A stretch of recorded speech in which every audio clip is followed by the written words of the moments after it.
Hello and welcome to yet another silly countdown video. Yeah, I know I like these videos. It's a little bit of a palate cleanser too. I think it's pretty fun to count down your 10 favorite anything because you get to throw opinions around and um, you get other people's opinion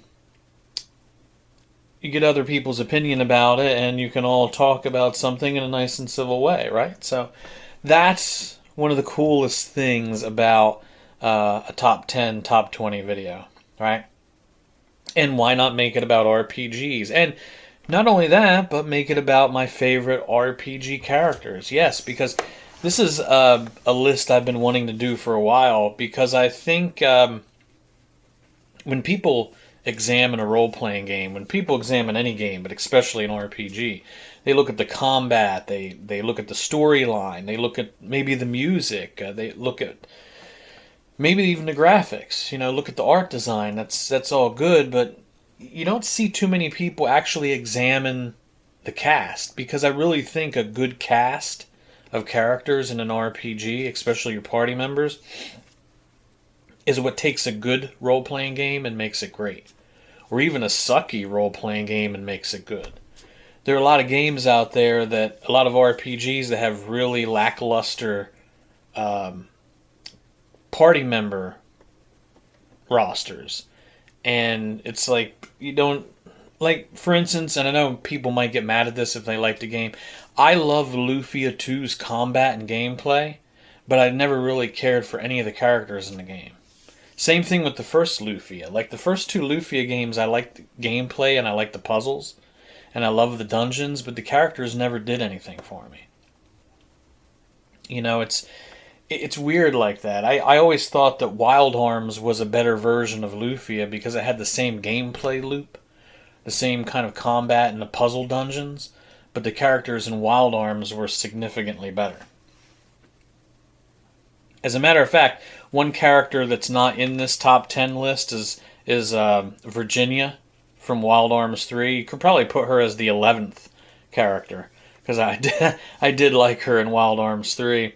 So, yeah, characters, top 10 favorite RPG party members.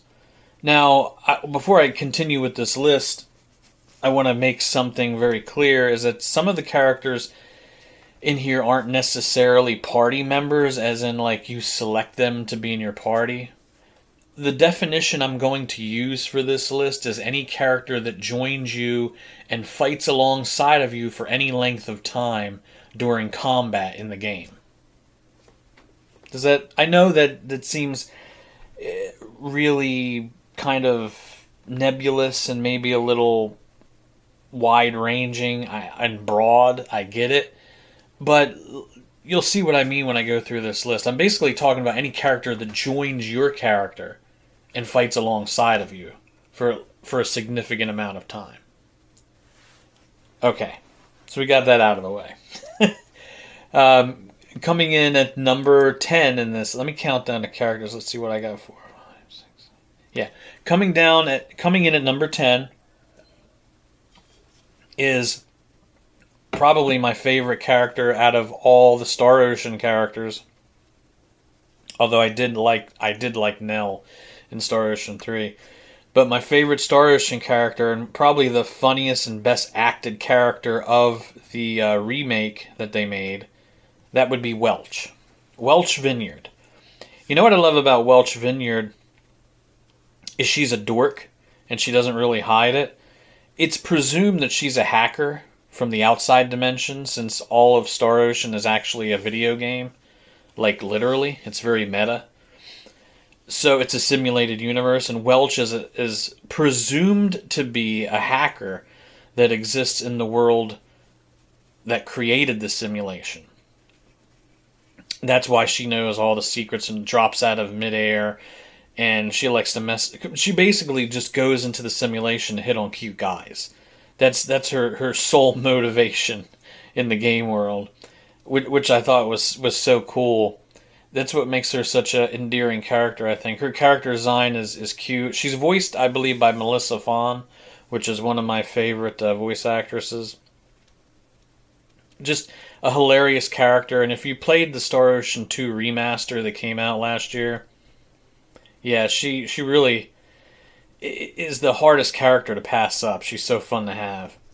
So I definitely have to put her as 10. She might be a bit simplistic to some, and maybe they find her a little bit too over the top, but I kind of like that about her. She's one of those characters that, I find it very hard to go through the game and not include her in my party.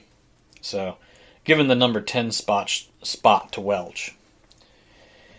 Okay, and 9 is a similar character to that, and that would be Flawn from the Disgaea series.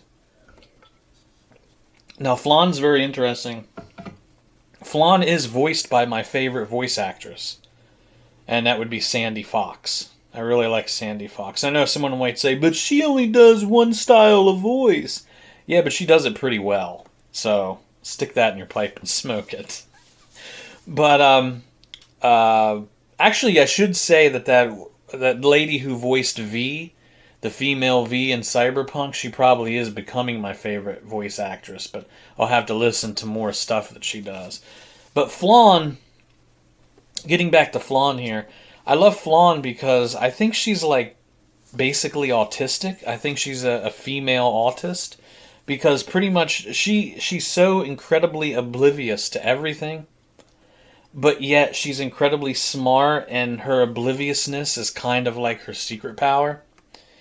Because she's so incredibly absent-minded and oblivious, she actually back-ends her way into being powerful. I don't know how to put that. And she has a very strange temperament in that she'll get angry easily, but she has like different levels of anger. And and if you get her to the top tier, like your ass is grass and she just smoked it, you get her to that top tier and all of a sudden she's like Flawnzilla, literally. The Flawnzilla scene is like completely hilarious, and I suggest if you've never seen that to go look that up. Flawn is cute and adorable even when she's mad, but when she gets super mad, she becomes just absolutely horribly nasty evil. Eyes turn red, she's cackling, And I love that about Flawn because she has such an incredible depth of character. Sandy Fox not only does such a great voice for her, but it's such I don't even know how to. There's such a range of emotion there, and she has so many facets to her character. It's like layers of an onion. But yeah, I've always had a thing for Flawn. She was my favorite character in the Disgaea series by far. Although I did like Rasbarrel from the third Disgaea game. But that's a discussion for another time. Okay, coming in at number 8 would be Phantasy Star 4's very own Alice Brangwyn. I know she went by another name in the Japanese version, but I prefer her name being Alice because it's a callback to the English translation. What was great about Alice is that how do I put this? She was basically a mother character. Your character, you were Chaz, right? And I know he had a different name in the Japanese version, but I'm not going to use it. So you played Chaz, a young apprentice hunter, and she was basically your mom. She was like your strict but loving mother. And it created this really interesting dynamic in that game that you don't really see much in RPGs, like the young kid, older lady kind of dynamic. I know that sounds like very kinky, but that's not what I'm getting at. It wasn't like that at all, in fact. Alice was a very beautiful woman, too, and there are several scenes in the game, at least when she's available as a party member. I'm not going to spoil why she's not later on, but when she's a party member, she gets very violent with people who try to talk about her measurements or her body or her looks, because she's a very serious hunter. I really think the way she was handled in the game, how they made a tough chick who's really hot, but also motherly and very feminine, but also very, I don't want to say masculine, but very tough. you don't see that, especially now with the way things are in gaming. It seems like nobody can make a proper tough chick anymore. But Alice was that tough chick. She's beautiful. She's tough. She's complex. She's weak, but also strong. She's motherly. It, I, she doesn't spend a lot. You only, I would say, probably the first 10 to 15% of the game she's in your party. It's kind of like Jackie when Jackie was in the story in Cyberpunk 2077. Like, he really grew on people, but then he wasn't there for a very long time.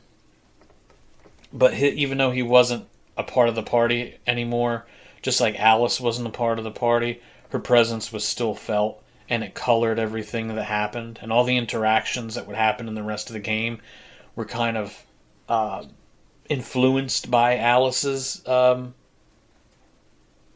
do I want to say, by her being there. She left her mark on the party members.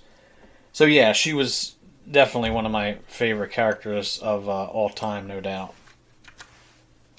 Okay, coming in at number 7.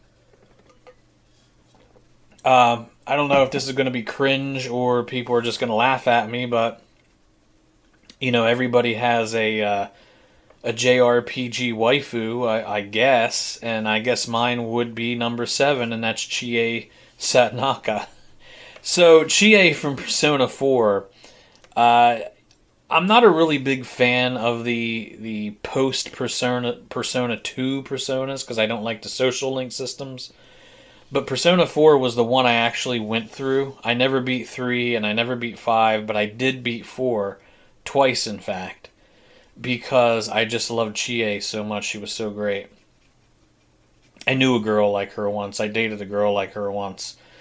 Yeah, I have a thing for tomboys, definitely. And that's another thing that you don't see pulled off too well in modern gaming is the tomboy. I love a good tomboy that can still be feminine, but can kick ass and is tough. What I loved about Chie, right, is she is tough and she, can hang with the dudes and be a guy and be a bro. But she actually is very bashful too, because when you start down her romance path, she blushes a lot. And she really avoids the concept of love. And she even at one point in your romancing of her would be like, "Do you really want me? Are you sure? Do you really want me? Wouldn't you rather have one of the other characters like Rize or whatever, who are more feminine and pretty?" Like, she's actually taken aback. Like, she can't believe that any guy would be attracted to her because she likes, pounding down large, bloody steaks and kicking people and watching old kung fu movies. Like, she doesn't know that us guys really like that kind of shit. So Chie was just such an endearing, and she was voiced very well too. It was a very well acted character, and both times I went through the game, I romanced her. It's a shame because I should have gone. I wanted to do a Rize playthrough but unfortunately, that's just it's just Chie is just such an incredible character, and I always liked her so much. Can't help it. Plus, green is one of my favorite colors, and it's just like seeing a character walk around in all green. It's pretty cool. It must be the Irish in me, the Irish and Scottish. So, okay, coming in at 6. This is where we start to get into the bigger selections here. Fallout New Vegas's Cassidy. Now, if you saw a video I made a year or two ago of me doing Cassidy's quest line in New Vegas, Cassidy is a character I really like. I liked her dad back in Fallout 2. So when I played Fallout New Vegas and I found out Cassidy was related to him, I thought, oh, I'm going to like this character. Cassidy is... You're probably sensing a pattern here. I like tomboys. So Cassidy is a woman. She cusses a lot. Actually, she cusses frequently. She's violent. She's aggressive. She does have that slight tinge of weakness, that slight tinge of femininity, but she just cusses so much and she's so violent. It's just really cool. And that's another thing that people don't get, especially in game. I keep saying this, but games nowadays, you just don't see, a vulnerable woman who's also tough. I guess it's harder to write than I think, but the writers, Chris Avellone, I would imagine, did such a wonderful job with the characters in New Vegas. I like Cassidy because she drinks, she gets special abilities from being drunk. She's naturally inclined to seeking vengeance, but you can, if you want, teach her to have a much more even temperament and to not seek vengeance. So you can have a pull over her and change her personality. But even if you do, she's still, a tough cowboy chick, and that's why I loved her. I really thought she was by far the best character in that game, you know. I know everybody's got their favorite New Vegas character, and that's fine. There's a lot to choose from. It seems like a lot of people like Veronica. I've been seeing that a lot on YouTube videos of people making videos basically extolling the virtues of Veronica. But for me, it's Cassidy. I mean, I think she's even cooler than her dad from the second Fallout, and I think it's just she adds more to the game than any other character there, in my opinion. So it is what it is. All right. So moving on, coming in at number 5, personal favorite of mine, and maybe a little bit controversial because I know there's some people that find him annoying, but that would be Dragon Age Origins Alistair. Now I know Alistair is considered, they say, oh, he's so cringe, he's just like a millennial self-insert, yada yada, and I get it, but when I played the first Dragon Age Origins, I came from, a darker age in RPGs, especially CRPGs, where every character was evil or had some twinge of evil, or they were nasty or violent or whatever. And Alistair was such a breath of fresh air, especially in a game that was purposely meant to be dark. Everybody in Dragon Age Origins was mentally broken, is what I want to say. Everybody. Every cast member in that entire game, even Shale the Golem, was mentally broken. But Alistair, I mean, other than his lineage, being a bastard child and having problems with his birth mother, other than that, Alistair was pretty even keeled. I mean, he was a decent guy. He was the only true, uncorruptible, pure soul in that entire game. And I beat Origins. I'm gonna say I probably beat it 8 or 9 times.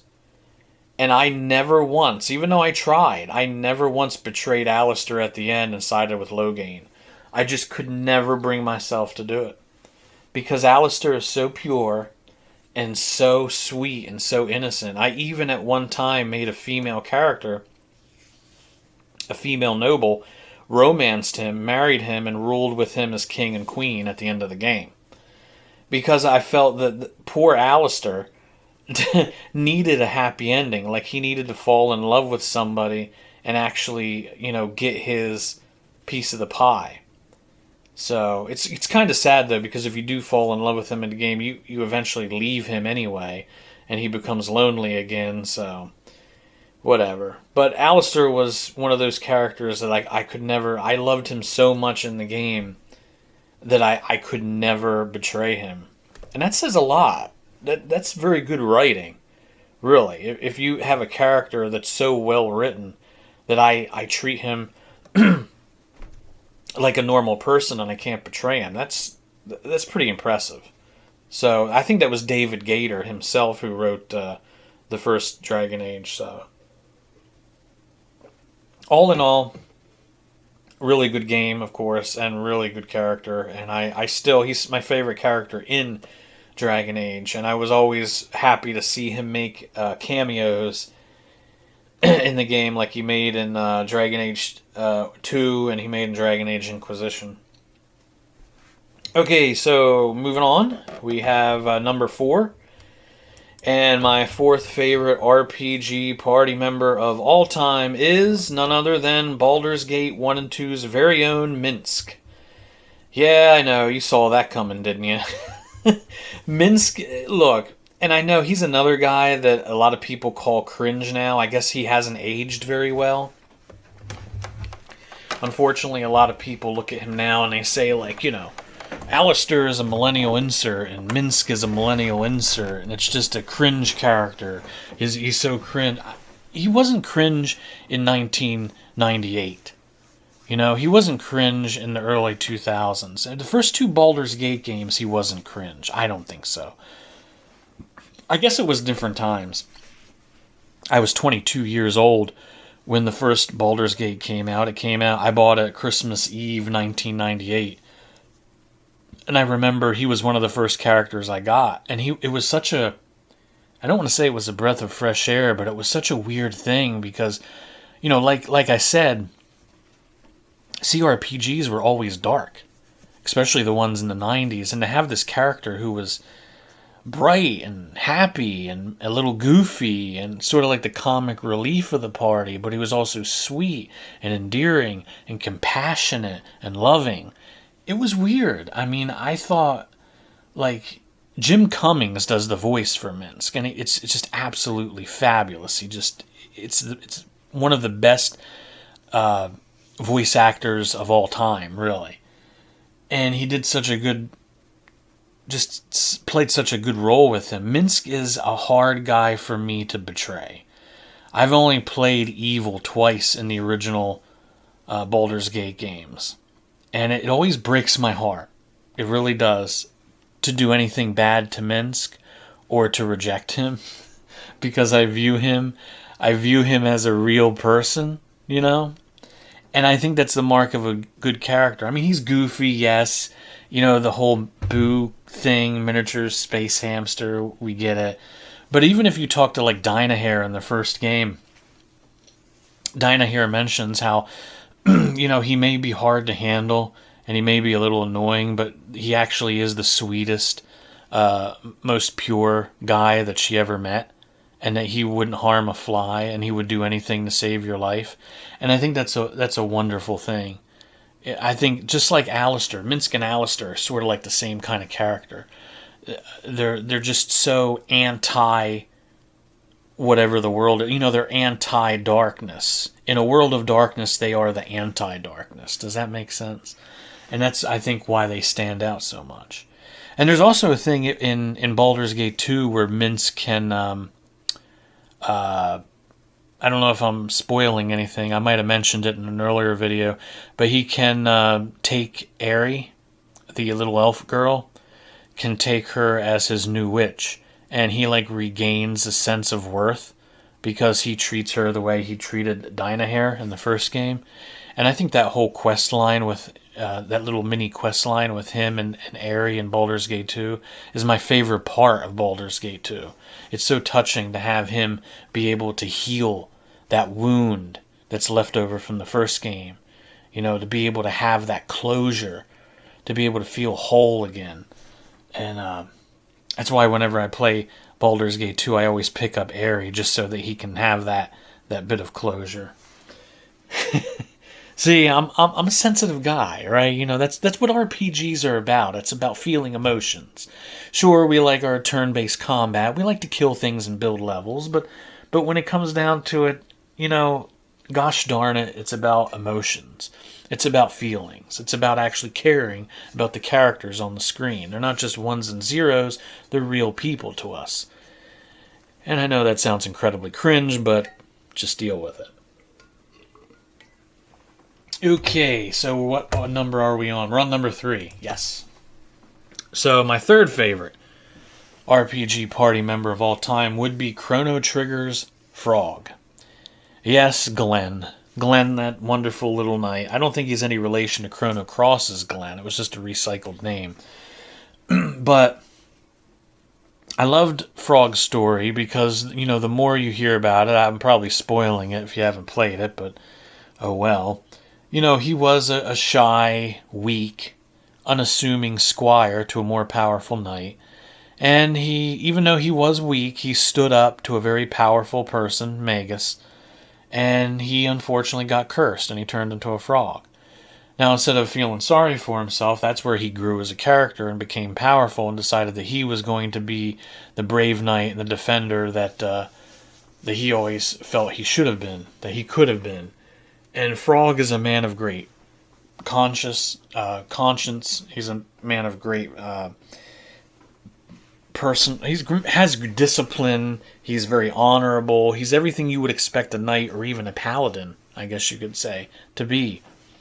And like all great characters, he has that pain inside him, knowing that when he was human, when he was younger, he wasn't strong enough to save the person that mattered to him. And he spends all of his life trying to make up for that.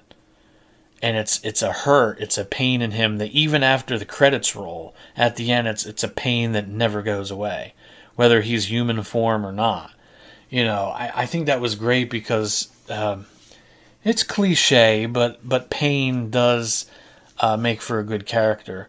And Frog, I felt that even with all that pain that he had, he was the most honorable, most pure, and bravest, most courageous person in all of the, Chrono Trigger series. So, yeah, I loved Frog. I still love it. I even love his theme. He has such a good theme music. My favorite track of Chrono Trigger is Frog's theme. So, there you go. Definitely left a mark on me as a gamer. When I played that game, I was like 19 when it came out. And it really hit me because, as a dork myself, I always considered myself to kind of be like Frog. I always wanted to be something better. I always wanted to try to be that hero that other people needed. So I think that's a good thing to do. If you play that game, if you're going to model yourself after any character, it might as well be Frog. You don't want to model yourself after Magus, unless you want to become a despotic wizard, I guess. I don't know. Which maybe some people do. So, now we get to my two favorite characters of all time, and I'm going to have some fun with this. So my second favorite RPG party member of all time, and this is going to be a shock. There's a game series for it came out for other systems too, like PS2 and I think the PSP. But in the original .hack, there was a party member that goes by the name of Mistral. If you played .hack, you know what I'm talking about. Mistral is a female character that you encounter pretty early on in the game. She's hilarious because you meet her. I think the first time you meet her, she's trying to trade another player for an item.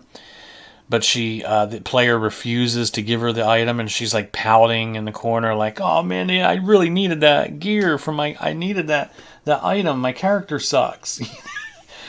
She's like one of those loot goblins. You ever play MMOs with people who are loot goblins and all they care about is getting all the good loot? Well, that's her. That's Mistral. Because Hack is about an MMO. You actually play a guy who's playing in an MMO. And when you first meet Mistral, you think she's just some insane loot goblin chick who's just here to steal all the best loot. But she talks with emoticons. She's the only character in the game that uses emoticons when she talks, which is utterly hilarious. And she's voiced by Sandy Fox, who also does the voice of Flawn.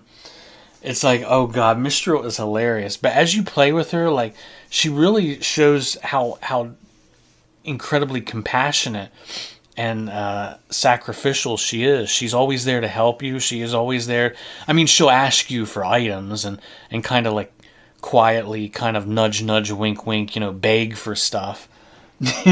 but she does it in a cute way with her little emoticons and laughing awkwardly, She's really, it's totally not what you would expect for a female character in a video game, right? So I'm going to spoil something here because it's the best part of her character development. Towards the end of the game, she vanishes and you can't get a hold of her anymore, right? So she comes back for the last dungeon, for the last fight. And you come to find out she was a pregnant housewife the whole time who was bored at home. So she, because there was a scene where she was upset. She had to leave the game because she burnt her husband's dinner and she was freaking out. She's like, "Oh, I played the game too long. I burned his dinner," and leaves. You find out that the whole time she was just playing the game because she was at home pregnant all the time, but she had her baby and made sure to come back to help the character finish the game. It was really good. Mistral was just one of those characters, just the way she talked, the way she acted, how incredibly nonconformist she was. It was just not the type of character that you would expect to find in any game, let alone like, an MMO or a game pretending to be an MMO. Mistral is just I laugh when I think about her because she was so cute, so adorable, and so innocent.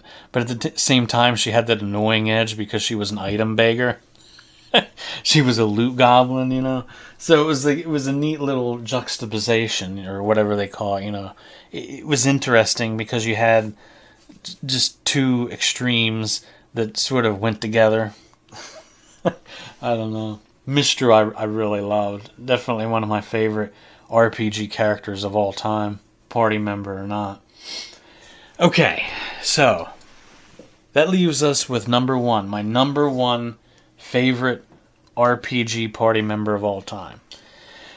Now, oddly enough, this character that I'm going to tell you about is also my favorite character of all time, period. I know. You're thinking, whoa, dude, it's literally my favorite RPG character of all time. Yep. And I've been playing RPGs since the mid-'80s. I've devoted my entire life to this genre. Unfortunately, I wish I could take it back, but too late now. But this character, I just might as well just say who it is. Let's get it out of the way. It's Pan Am from Cyberpunk 2077. Now, I know what you're saying. You're saying you friggin' pervert. You have all these tomboys and chicks in your list, and you just like you just like female characters that cuss and kill people. And I'm like, look, maybe, I don't know, but it goes deeper than that. I'm gonna admit, the first time I saw Pan Am, like everybody else, I saw her bent over that car with her nice tight butt sticking out, and I must have stood there taking screenshots for like 20 minutes. I'm like, I love this game already.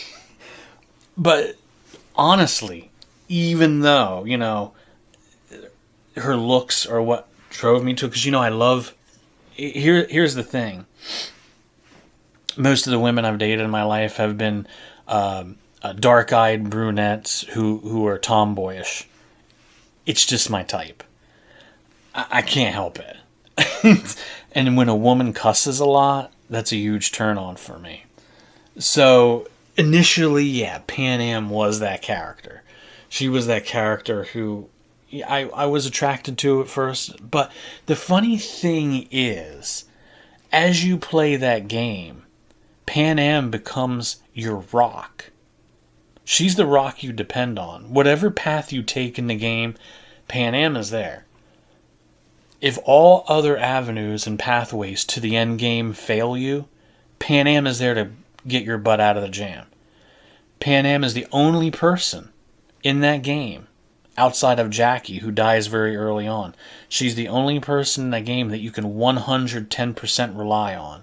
And there's so many cool scenes with her, like the drinking scene in the bar and that. There's so many cool scenes with her. She feels so human. And the lady who voices her, what's her name? Jeremy Lee, I think, or something? I don't know. But the lady who voices her does such an amazing job. Pan Am, when you meet her, is very violent, very aggressive. She's basically losing her grip on reality. She's her tribe, her nomadic clan is kind of ready to kick her out, or she's ready to leave because she's had enough of it, but it's the only family she's ever known, and she's really effed up. Like, she is seriously effed up. It's one of those things where, oh, I like her, she's cute, I can fix her. But really, that's what you do.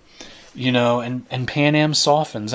Even if you play as a female and you can't romance her because she's the straight male romance option, even if you don't romance her, she's still a very good friend. And I played through as a female and got close to her. And I think it's really cool how she even mentioned several times during a female V playthrough that you're her sister. She's like, I never had a sister, but you feel like a sister to me. And she always makes that comment about that sisterly bond. I mean, her romance was my favorite RPG romance that I ever experienced in a game. It was so well written. I mean, there was this one. This is me being honest. I'm just gonna. This is about as honest as I can be right now. My favorite scene ever in any video game, regardless of genre, my favorite scene of all time was when you go to the desert to free her buddy, to free that I can't remember the guy's name. Saul. That's who. I think it was Saul, wasn't it? Where you go to free her friend, and then when you go back to the camp, there's a sandstorm, and you can't progress any further. So you find a shack in the middle of the desert, and you stay there the night. That was my favorite scene ever in any video game, and the very first time I played through that was on my old computer. I was playing as Male V, and I was romancing her at the time. And she props her feet up on your lap, and she puts her head on your shoulder, and she's like, don't you try anything, you be okay, we're just going to lay here on the couch together.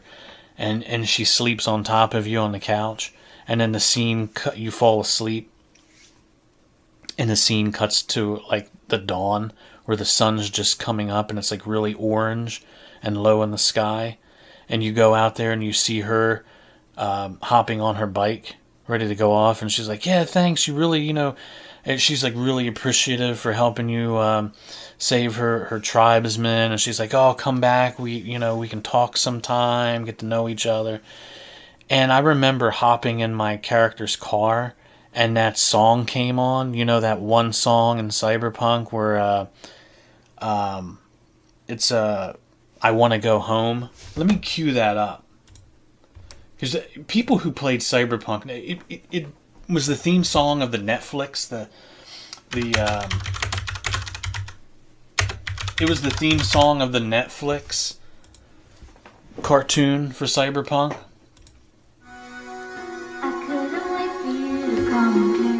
But I remember, because I hate to say this, I was so in love with Pan Am.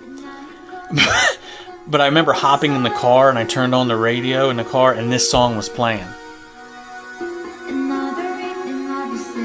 And I stood there. This is before the Netflix anime. This is when the game launched.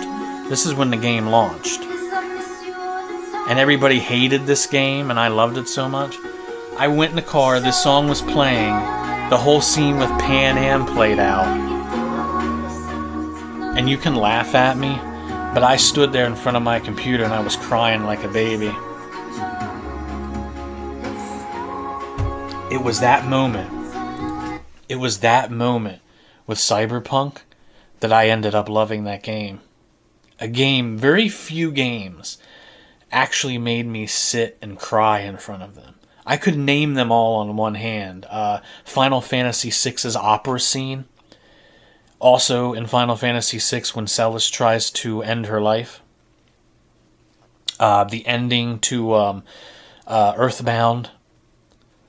The part where Chrono dies in Chrono Trigger. Like, that's about it.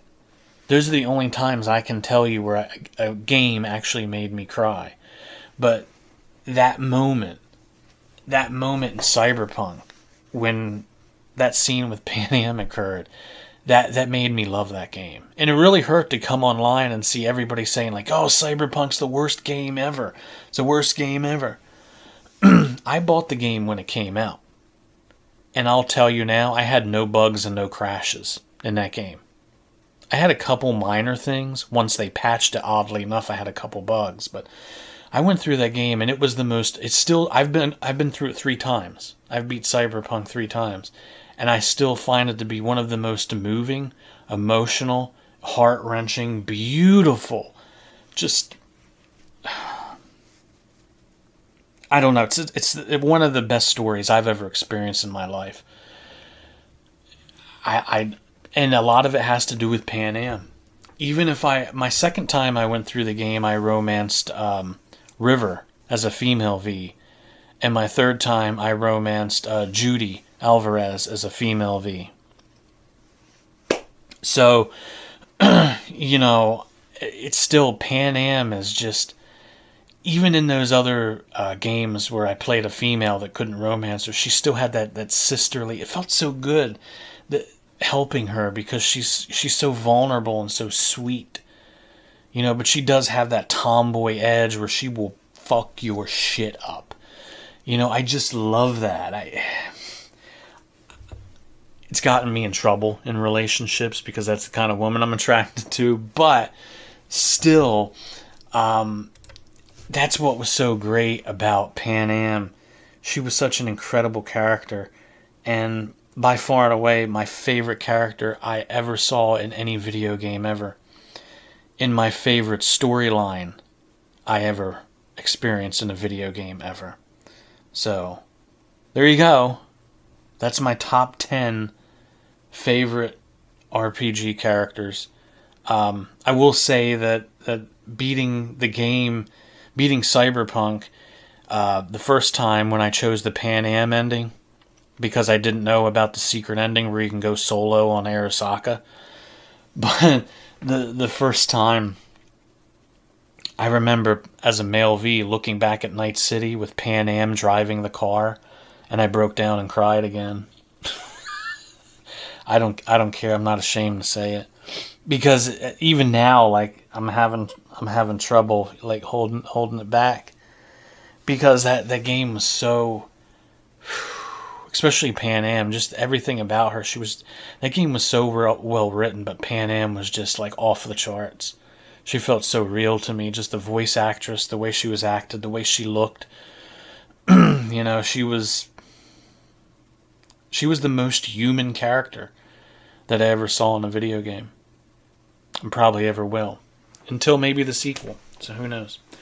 So there you go. There's my top 10. I hope you enjoyed it. I hope I didn't become too much of a rambling loser, but that's my top 10 list. If you have other characters that, and I know this is silly, but if you have any other characters you like, honestly, do tell me in the comments. I know all these big channels will say, hey, tell me in the comments, but I won't read them. I just want more exposure. No, actually, I will. I do want to hear about characters that other people like that I didn't have on my list. Because I know a couple of my friends on Steam like Mort from Planescape Torment, So, all right. There you go. There's my top 10. I hope you enjoyed it, and go play some RPGs. Really.